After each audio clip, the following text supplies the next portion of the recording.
بسم اللہ الرحمن الرحیم۔ ہزاروں سال نرگس اپنی بے نوری پہ روتی ہے، بڑی مشکل سے ہوتا ہے چمن میں دیدہ ور پیدا۔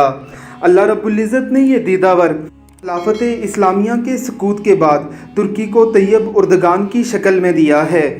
رسول اللہ صلی اللہ علیہ وسلم کی تمام امت کے درد کو محسوس کرنے والا یہ عظیم لیڈر تمام اسلامی مقبوضات کی آزادی چاہتا ہے، کشمیر کے لیے بیان دیتا ہے، فلسطینیوں کے غم میں روتا ہے، عراقیوں پر ماتم کرتا ہے، شام کے مسلمانوں کے دکھوں کے مداوے کے لیے شام میں اپنی فوجیں داخل کرتا ہے۔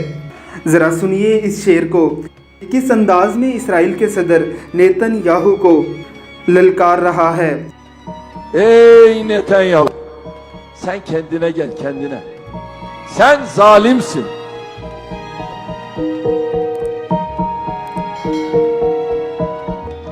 Sen 7 yaşındaki o Filistinli yavruları katleden اور اسے zalimsin. اس کے جرائم گنواتے ہوئے کہتا ہے کہ تم ایک ظالم شخص ہو، تم نے ایک 7 سالہ فلسطینی بچے کو بھی قتل کیا ہے۔ شاید ہی یہ جرت عرب و عجم کے کسی مسلمان حکمران میں ہو۔